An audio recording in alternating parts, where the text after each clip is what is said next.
Hola queridos amigos, ¿cómo andan ustedes? ¿Cómo están hoy? Esperamos que estén iniciando muy bien la semana. Nosotros agradecidos a Dios porque podemos estar con ustedes por este medio virtual que es YouTube. Y a continuación le vamos a estar entregando la primera parte del capítulo número 10 del libro complementario escrito por el Dr. Alberto Tim, titulado Nuestra esperanza ante la muerte. El capítulo número 10, el capítulo de hoy, la primera parte, se titula El fuego del infierno. El infierno es un tema que asusta a muchísimas personas, así que en esta ocasión vamos a compartirte lo que la Biblia dice, lo que el comentario de este autor está dando, para que podamos ampliar el estudio de la escuela sabática y deseamos de todo corazón que te sea de mucha ayuda.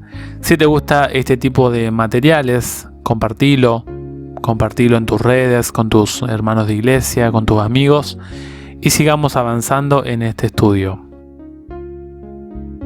Los predicadores y autores cristianos han descrito siempre al infierno de las formas más drásticas que la imaginación pueda producir.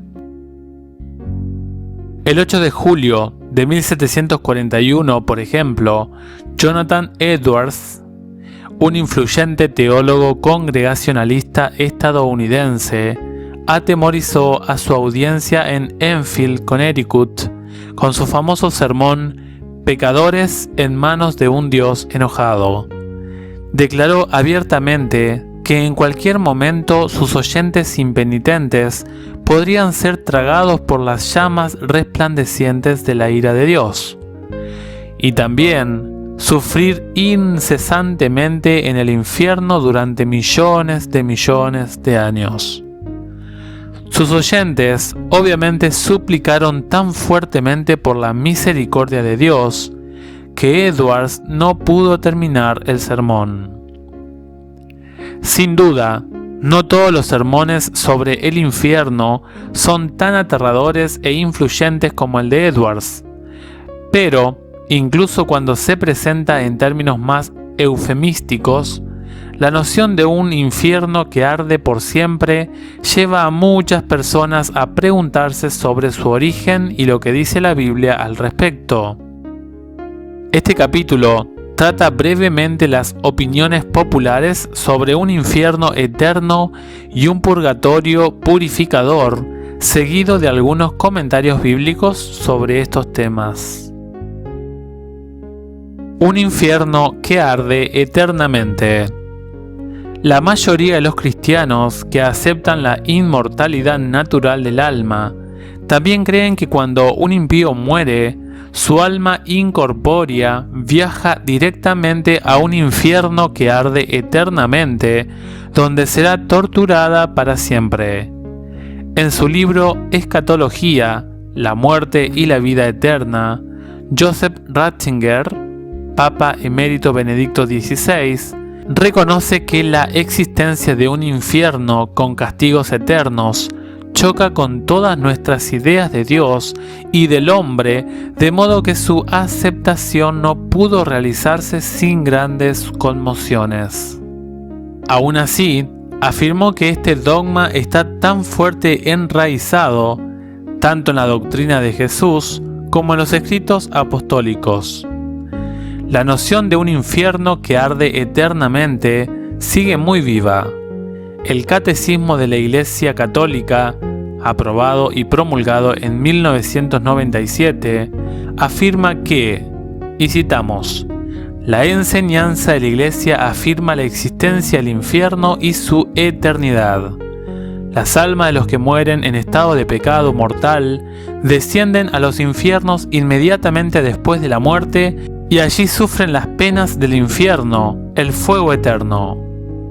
Esta doctrina también la mantienen la mayoría de las iglesias protestantes y evangélicas. Pero, ¿está fuertemente enraizado este dogma en las enseñanzas de Cristo y los apóstoles como afirman Ratzinger y otros líderes cristianos? Samuel Bacchiocchi y Edward Feucht han demostrado que la noción de un infierno que arde eternamente es de origen pagano y no tiene sustento bíblico. En 1973, el sacerdote franciscano Leonardo Boff admitió irónicamente: si pudiera, anunciaría esta noticia: el infierno es un invento de los sacerdotes para someter a las personas, pero no puedo. En su libro ¿Qué es el infierno?, Jeremy Myers afirma que muchas de las historias medievales sobre el infierno se inspiraron en gran medida en los relatos violentos de la mitología griega antigua y el paganismo del norte de Europa. Él declara: en realidad, no es tan sorprendente que la teología cristiana del infierno incorpore tantas imágenes y enseñanzas de los mitos griegos y de la cultura pagana, ya que luego de que Constantino legalizó el cristianismo en el año 312 después de Cristo, este matrimonio entre la teología y la práctica cristiana y no cristiana permeó casi todos los aspectos del cristianismo. Desde el clero y las iglesias hasta las festividades y los rituales, el cristianismo adoptó gran parte de las historias, la cultura y las tradiciones que antes se consideraban no cristianas.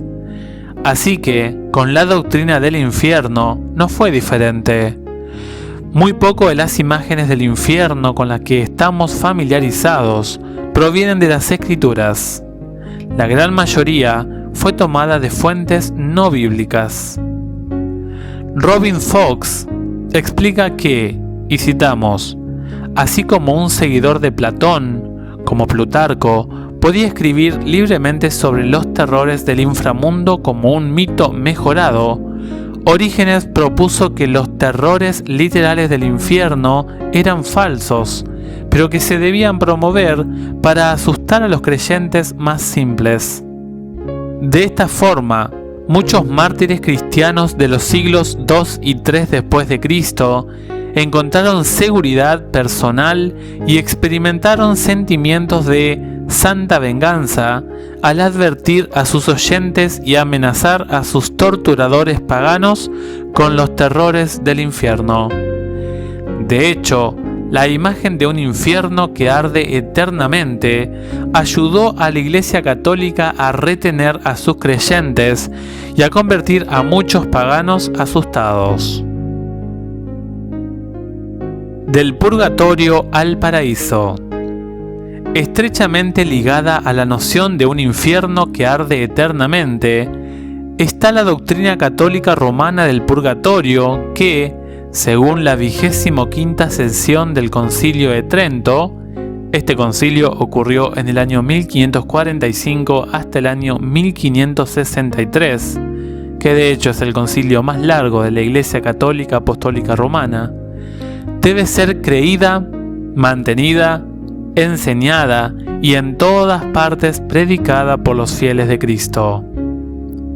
El Catecismo del Concilio de Trento, publicado originalmente en el 1566, confirmó la supuesta existencia del fuego del purgatorio, en el cual las almas de los justos son limpiadas por medio de un castigo temporal para ser admitidos en su patria eterna.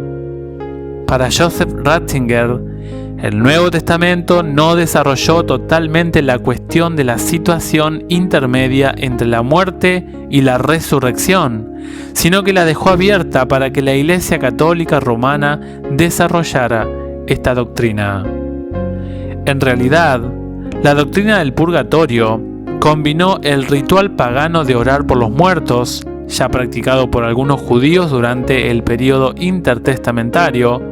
Confirma esto en el segundo libro de los Macabeos, capítulo 12, 38 al 45, con algunos componentes fundamentales de la mitología griega sobre el más allá.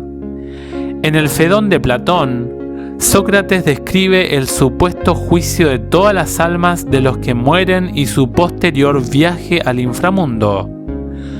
Todos aquellos que son irremediables a causa de la magnitud de sus crímenes, son condenados al temible Tártaro, de donde nunca saldrán. Aquellos que se distinguieron por su santo vivir, especialmente los que se han purificado suficientemente en el ejercicio de la filosofía, van a parar a las moradas más bellas. Pero las almas de los que vivieron indiferentes viajan por el Aqueronte. El Aqueronte es un río griego representado como uno de los 5 ríos del inframundo. Viajan por este río hasta la laguna Aquerusíade, varios pantanos que se creía que estaban conectados con el inframundo. Es allí donde habitan purificándose y pagando las penas de sus delitos, si es que han cometido alguno y son absueltos. Las similitudes entre este mito y la doctrina católica romana del purgatorio no son meras coincidencias, sino más bien la clara dependencia de esta última del primero. Alice Turner señala que el purgatorio le dio a la Iglesia, tan poderosa en todos los aspectos de la vida medieval, nuevos poderes que se extendieron más allá de la tumba. Se creía ampliamente que casi todos, excepto los mártires y los santos, pasarían por el fuego purificador del purgatorio. Pero los sufrimientos de las almas que estaban allí se podían reducir por la penitencia de los que estaban vivos, quienes también ofrecían oraciones y daban las ofrendas adecuadas de dinero o pertenencias a la iglesia en nombre de esas almas. El vendedor alemán de indulgencias más famoso fue el fraile dominico Johann Tetzel, el cual usaba estrategias radicales para convencer a los feligreses de que compraran la liberación de las almas de sus seres queridos fallecidos. Audazmente prometía, y citamos, «Tan pronto como suena la moneda en el cofre, el alma sale del purgatorio». Desde los primeros días de su misión reformadora, Martín Lutero luchó con tales prácticas. En una conferencia que dio en 1545, pocos meses antes de su muerte, afirmó, y citamos, «Del purgatorio no hay mención en las Sagradas Escrituras. Es una mentira del diablo para que los papistas tengan algunos días de mercado y trampas para obtener dinero». En 1529, el abogado inglés Simon Fish, fallecido en 1531, afirmó categóricamente: «Si el Papa, con sus perdones a cambio de dinero, puede liberar un alma de aquí, también la puede liberar sin dinero. Si puede liberar a uno, puede liberar a 1000. Si puede liberar a 1000, puede liberarlos a todos, y así destruir el purgatorio. Por lo tanto, es un tirano cruel, sin ninguna piedad, si los mantiene allí aprisionados y sufriendo solo a cambio de dinero».